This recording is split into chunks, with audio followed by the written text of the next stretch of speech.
Riyan सिंधीवल YouTube channel में आप लोगों का स्वागत है। मैं डॉक्टर राजकुमार अभी जो बीए प्रथम वर्ष में हिंदी काव्य की वस्तुनिष्ठ परीक्षा हुई है उसकी उत्तरमाला है ये। पहला प्रश्न, नागार्जुन को साहित्यिक अकादमी पुरस्कार मिला तो यह मिला था 1968 में मिला था। ध्यान रखिएगा कब मिला था, ये मिला था 1968 में। किस पे मिला था तो पत्रहीन नग्न गाछ एक इनकी रचना थी, उसी पे इनको ये पुरस्कार मिला था। आगे प्रश्न देखते हैं। दूसरा प्रश्न है, संसद से सड़क तक काव्य संकलन किसका है? तो संसद से सड़क तक काव्य संकलन यह है धूमिल का। किसका है? ये धूमिल का। इसका आंसर है धूमिल का। इसके बाद तीसरे नंबर पे आते हैं, मोचीराम कविता के रचयिता कौन है? तो मोतीराम कविता के रचयिता भी धूमिल ही हैं, कोई और नहीं है, ध्यान रखिएगा।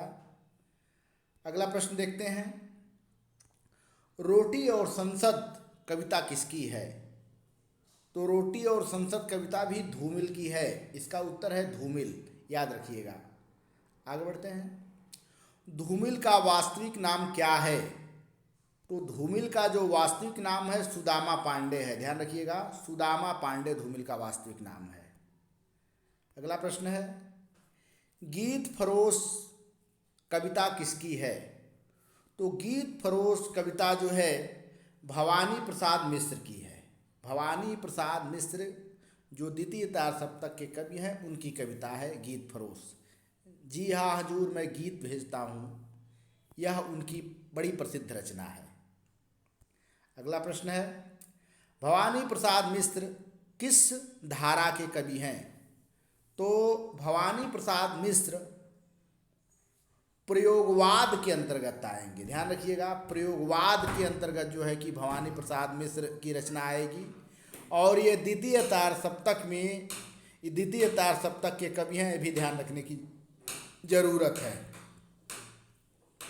अगला प्रश्न है, मैं तूफानों के चलने का आदी हूँ किसकी कविता है?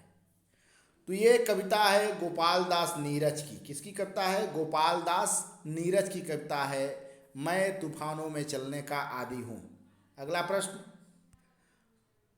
है, नहीं दिखता तिमिर का छोर कविता किसकी है? तो ये भी कविता जो है कि गोपाल दास नीरज की है, ध्यान रखिएगा। अगला प्रश्न, किस काल को वीरगाथा काल के नाम से जाना जाता है?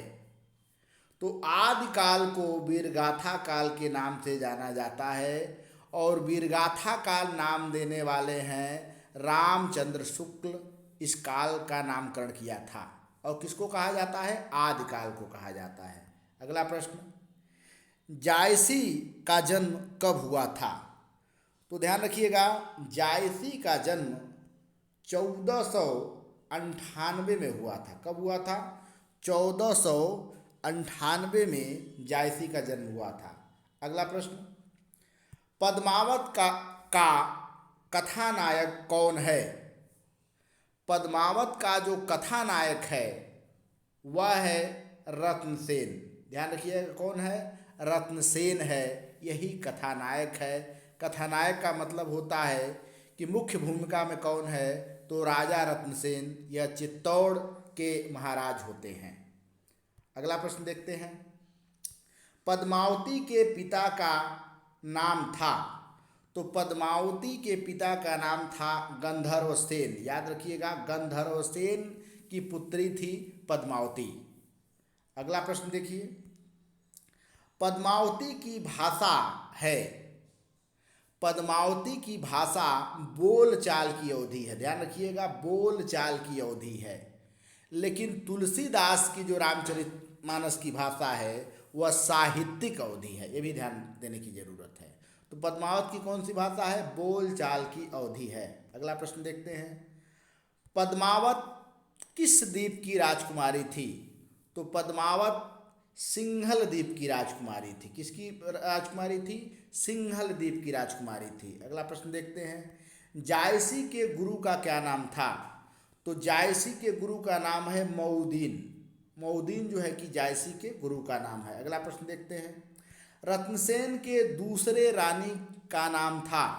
तो ध्यान रखिएगा कि राजा रत्नसेन की पहली जो पत्नी थी नागमती थी, और फिर जब हीरामन तोता के मुख से पद्मावती के सौंदर्य का वर्णन जब सुने तो फिर पद्मावती को लाने के लिए गए थे। इस तरह दूसरी रानी का नाम पद्मावती हो जाएगा। कौन सा होगा? पद्मावती होगा।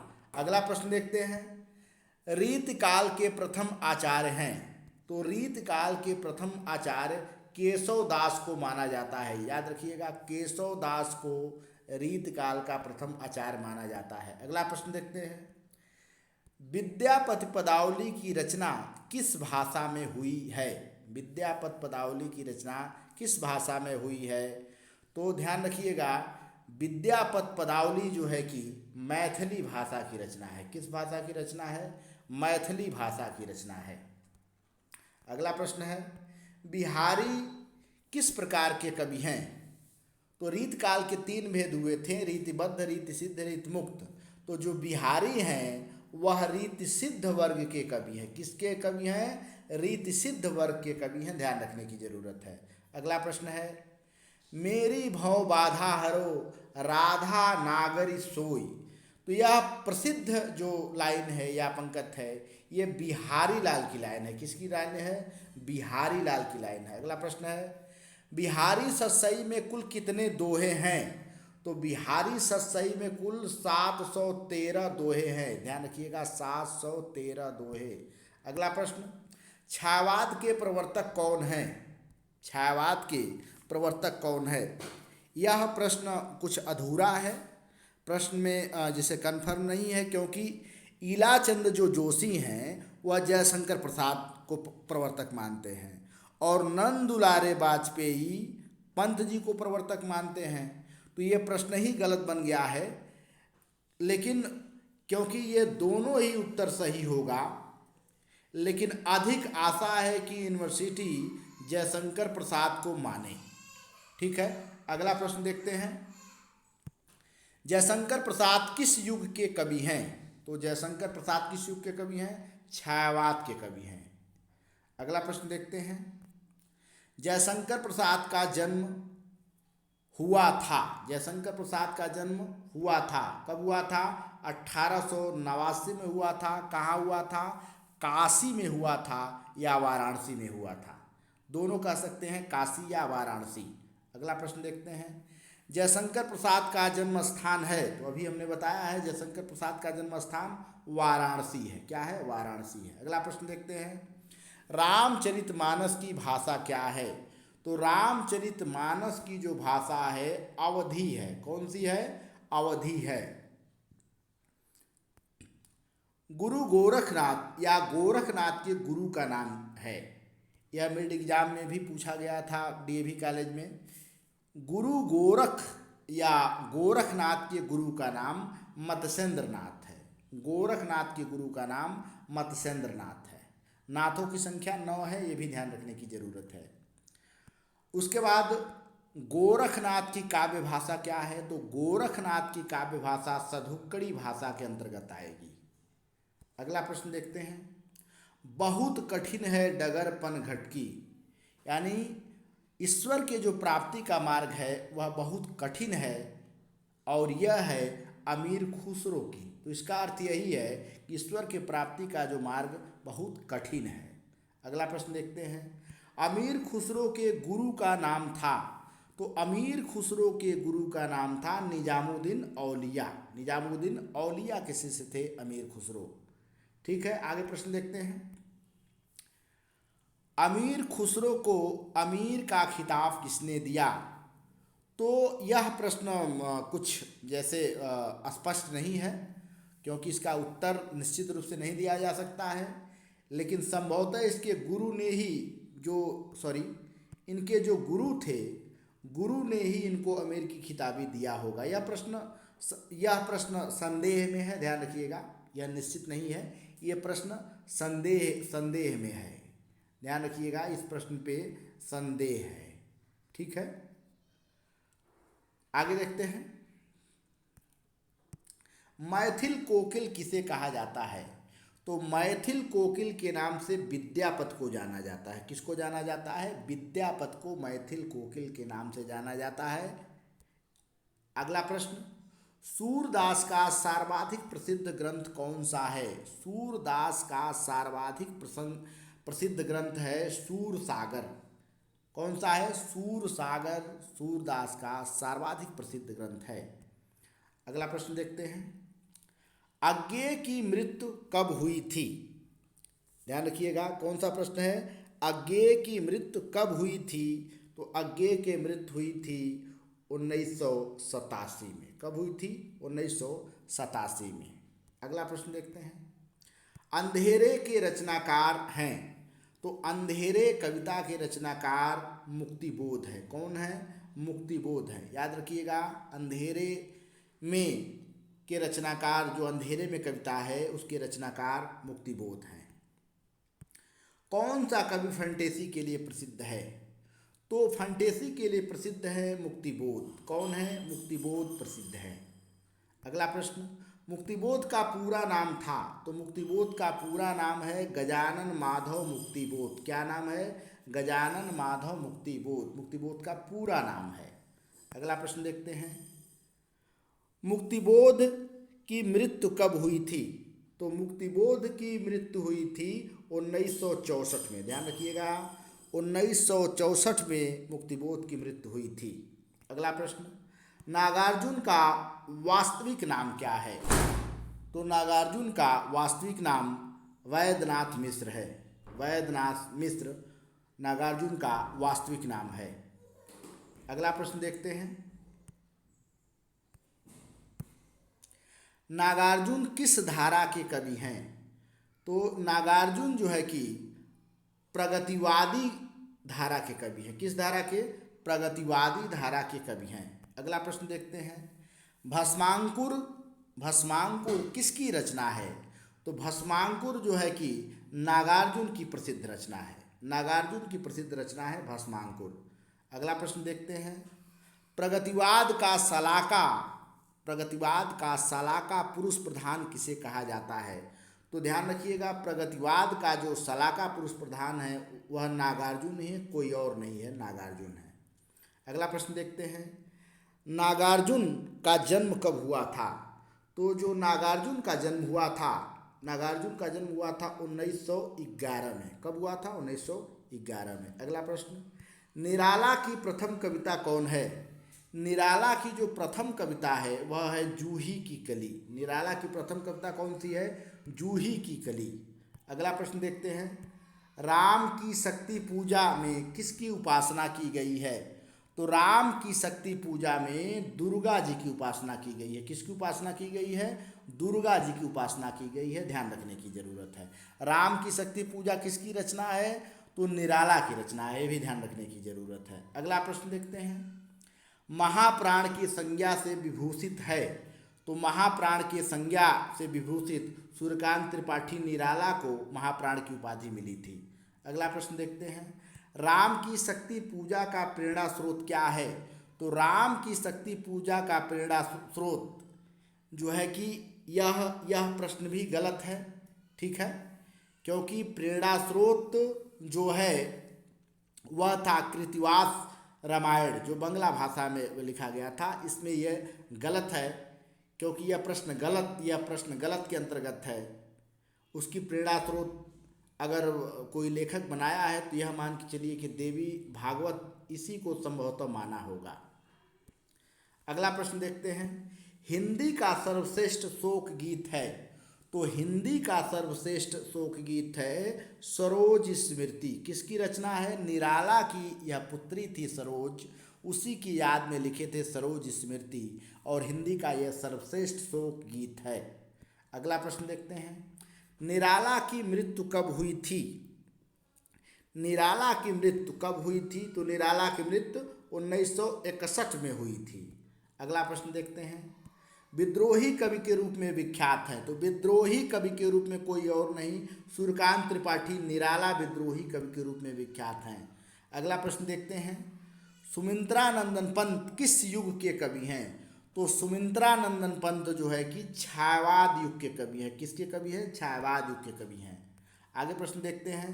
रामचरितमानस की भाषा है। तो रामचरितमानस की भाषा है अवधी। ध्यान रखिएगा, अवधी। रामचरितमानस की भाषा अवधी है। अगला प्रश्न देखते हैं। तुलसी की मृत्यु तिथि है। तुलसी की जो मृत्यु तिथि है, ये भी प्रश्न जैसे ये गलत बना दिए हैं। सन नहीं होता है, संवत होता है। 1680 संवत में इनकी मृत्यु हुई थी, लेकिन प्रश्न गलत बना दिए हैं। संवत की जगह सन लिख दिया गया है।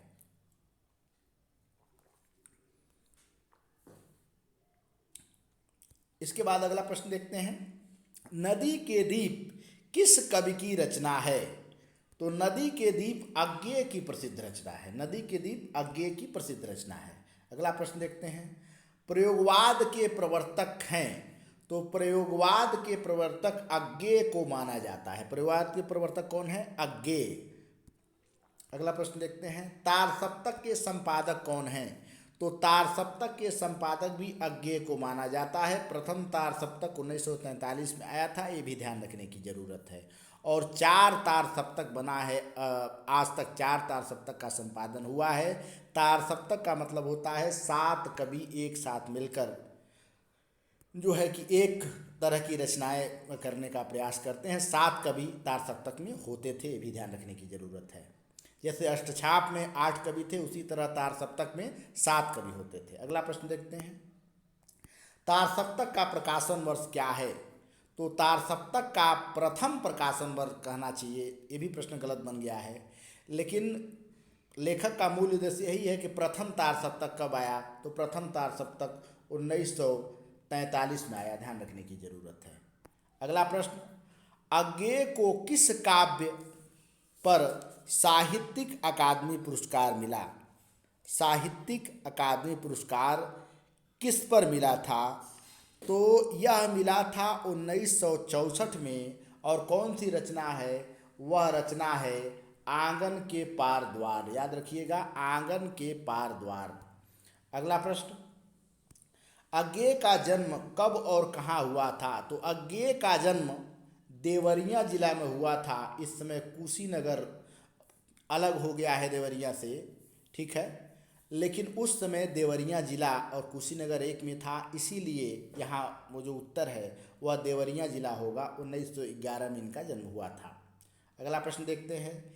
हिंदी साहित्य के इतिहास का प्रथम लेखक किसको माना जाता है?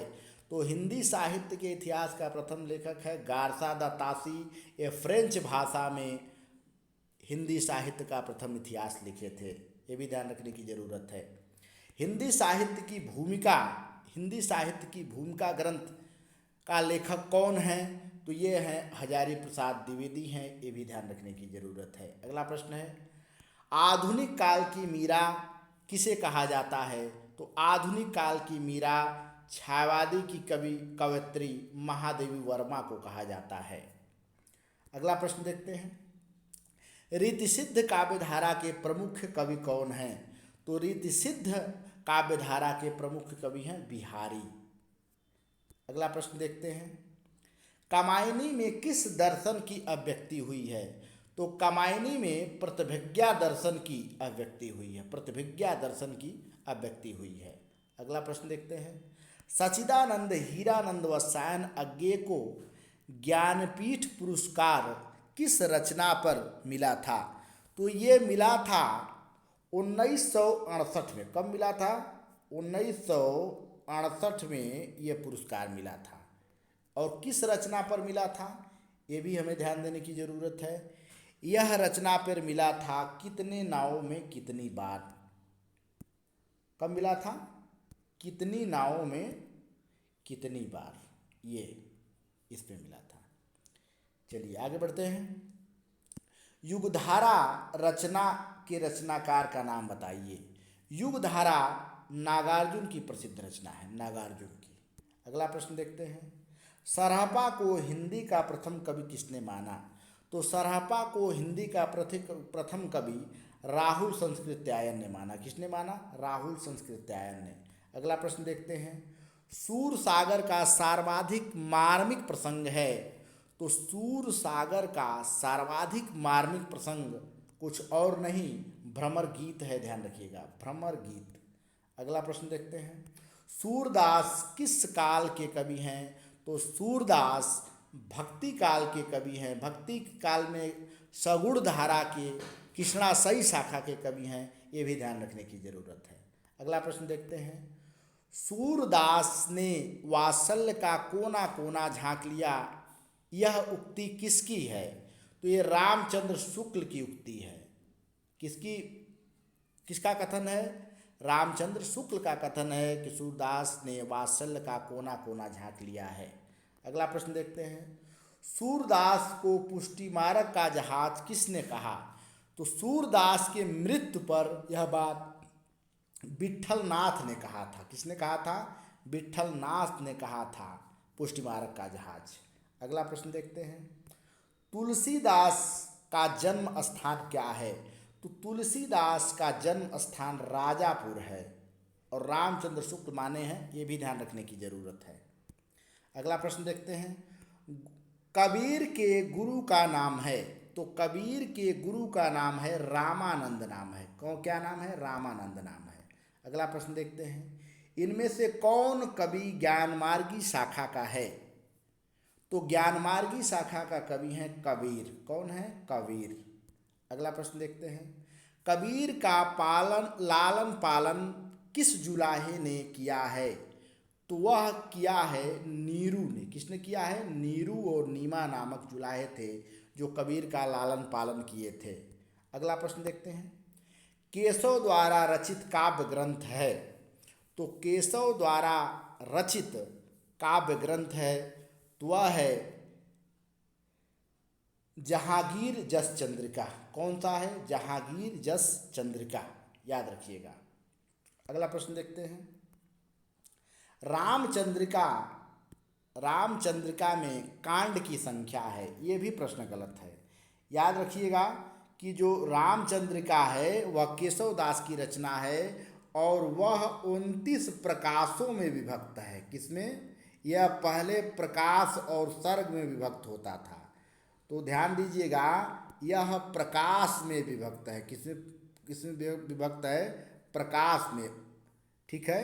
और कितने प्रकाश में विभक्त है? 39 प्रकाश में विभक्त है। इस तरह यह जो है कि प्रश्न गलत बना है। इसको लिखना चाहिए था कि रामचरितमानस में कांड है और रामचरितमानस में जो कांड है वह 7 कांड है।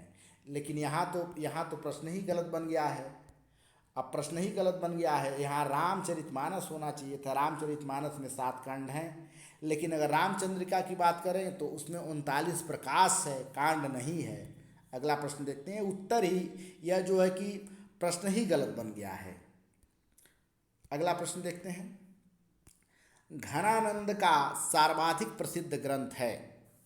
तो घनानंद का सर्वाधिक प्रसिद्ध जो ग्रंथ है वह सुजान हित है और सुजान हित ये जो प्रसिद्ध ग्रंथ है, ये इनका सबसे प्रसिद्ध ग्रंथ इसी को माना जाना चाहिए, सुजान हित। अगला प्रश्न देखते हैं, सुजान घनानंद की कौन थी? तो ध्यान रखिएगा, सुजान जो घनानंद की थी वह प्रेमिका थी या प्रेयसी थी। याद रखिएगा, इसी के याद में वह कविताएं किया करते थे। अगला प्रश्न देखते हैं, घनानंद की रचना नहीं है। तो जो घनानंद की रचना है सुजान हित है, सुजान विनोद है, इश्क लता है, कीर्ति लता नहीं है। कीर्ति लता यह जो है कि विद्यापति की रचना है। अगला प्रश्न देखते हैं, घनानंद किस काल के कवि हैं? तो घनानंद रीतिकाल के कवि हैं, रीतिकाल के मुक्त धारा के कवि हैं, भी ध्यान रखिएगा। अगला प्रश्न देखते हैं, घनानंद की काव्य भाषा है। तो घनानंद की काव्य भाषा है ब्रज भाषा, ये भी ध्यान दीजिएगा कि जितने भी लगभग रीतिकाल के कवि हैं, घनानंद, केशव, मतिराम, बिहारी, सबकी भाषा ब्रज भाषा ही है, ये भी ध्यान रखने की जरूरत है। अगला प्रश्न, विद्यापति किस काल के कवि हैं? तो विद्यापति आदि काल के कवि हैं, ध्यान रखिएगा। अगला प्रश्न, पृथ्वीराज रासों के रचयिता कौन है? तो पृथ्वीराज रासों के रचयिता हैं चंदबरदाई। चंदबरदाई पृथ्वीराज रासों के रचयिता हैं, जो पृथ्वीराज चौहान के संदर्भ में ये रचना लिखी गई है। आगे बढ़ते हैं। रामानंद किस भक्ति धारा के प्रमुख कवि हैं? तो रामानंद जो है कि सगुण भक्ति धारा के प्रसिद्ध कवि हैं, सगुण भक्ति धारा के अंतर्गत आएंगे। अगला प्रश्न देखते हैं, अपभ्रंश का वाल्मीकि किसे कहा जाता है? तो अपभ्रंश का वाल्मीकि स्वयंभू को कहा जाता है। स्वयंभू की रचना है पौम चरियु। कौन है? पौम, और उसके बाद रचना है पौम चरियु। यही रचना है जो रामायण पे आधारित है। पौम चरियु किसकी रचना है? स्वयंभू। और इसी रचना के कारण इनको कहा गया कि अपभ्रंश के वाल्मीकि हैं। कौन? स्वयंभू। ये भी ध्यान रखिएगा। अगला प्रश्न है, रीतकाल का वह कौन सा कवि है जो अपनी मात्र एक कृति से हिंदी साहित्य में अमर हो गया? तो वह है बिहारी। बिहारी की मात्र एक रचना है बिहारी सतसई, उसी को लिखकर हिंदी साहित्य में अमर हो गए। अगला प्रश्न है, द्विवेदी युग का नामकरण किसके नाम पर हुआ है? तो द्विवेदी युग का नामकरण जो है कि महावीर प्रसाद द्विवेदी के नाम पर हुआ है। अगला प्रश्न देखते हैं, एक भारतीय आत्मा, एक भारतीय आत्मा किसको कहा जाता है? तो यह माखनलाल चतुर्वेदी को कहा जाता है, और माखनलाल चतुर्वेदी की रचना है पुष्प की अभिलाषा। ठीक है, तो ये भी ध्यान रखने की जरूरत है। यह एक भारतीय आत्मा किसे कहा जाता है? तो माखनलाल चतुर्वेदी को कहा जाता है। अगला प्रश्न है, ज्ञानपीठ किस क्षेत्र में श्रेष्ठ कार्य के लिए दिया जाता है? तो ज्ञानपीठ दिया जाता है साहित्य के लिए, ध्यान रखिएगा, साहित्य के लिए। अगला प्रश्न है, बिहारी किस राजा के दरबारी कवि थे? तो बिहारी जय सिंह राजा के दरबारी कवि थे। किसके राजा के? जय सिंह राजा के दरबारी कवि थे। सुमित्रानंदन पंत का जन्म कहाँ हुआ था? तो सुमित्रानंदन पंत का जन्म जो हुआ था वह हुआ था कौशाम्बी में। और कौशाम्बी कहाँ है? कौशाम्बी जो है कि अल्मोड़ा में है, ये भी ध्यान रखिएगा। अगला प्रश्न देखते हैं, महादेव वर्मा का जन्म किस सन में हुआ था? महादेव वर्मा का जन्म जो है कि किस सन में हुआ था? तो 1907 में हुआ था, फर्रुखाबाद में हुआ था, ये भी ध्यान रखिएगा। अगला प्रश्न है कि महादेव वर्मा का जन्म किस जनपद में हुआ था? तो फर्रुखाबाद हुआ था। ठीक है। अगला प्रश्न, भ्रमर गीत परंपरा का मूल उद्गम स्थान क्या है? तो भ्रमर गीत परंपरा का मूल उद्गम स्थान है श्रीमद् भागवत। श्रीमद् भागवत, ये भी ध्यान रखिएगा। अगला प्रश्न है, भ्रमर गीत सूरसागर किस स्कंद का अंश है? तो ये भी ध्यान रखने की जरूरत है, यह जो है कि 10वें स्कंद का अंश है, 10वें स्कंद, ये भी ध्यान रखिएगा। अगला प्रश्न है, तुलसीदास की जन्म तिथि है। तो तुलसीदास के जन्म के बारे में एक रचना है कि 1554 बीसे कालिंदी के तीर, 1554 से कालिंदी के तीर, श्रावण शुक्ल सप्तमी, श्रावण शुक्ल सप्तमी तुलसी धरो शरीर। तो कब उनका जन्म हुआ था? श्रावण शुक्ल सप्तमी, ध्यान रखिएगा, श्रावण शुक्ल सप्तमी। अगला प्रश्न है, तुलसी की पत्नी का नाम था। तो तुलसी के पत्नी का नाम है रत्नावली। क्या नाम है? रत्नावली। अगला प्रश्न है, तुलसी के गुरु का क्या नाम था? तो तुलसी के गुरु का नाम है नरहरि दास। नरहरि दास। ठीक है, तो ये था जो अभी बीए की जो परीक्षा हुई थी, बीए की परीक्षा जो हुई थी उसका आंसर की था। फिर हम लोग अगले बार मिलेंगे। बहुत बहुत धन्यवाद। वैसे जो इसमें प्रश्न जो रियांश हिंदी यूट्यूब चैनल देखे हैं, या हमने प्रैक्टिस पेपर में हम यह सारे लगभग प्रश्न इसमें से 50 से 70 प्रश्न तक हम पढ़ा चुके थे। और जो लोग यूट्यूब चैनल देखे थे वह निश्चित रूप से लाभ उठाए होंगे और आगे भी लाभ उठाते रहेंगे। बहुत बहुत धन्यवाद।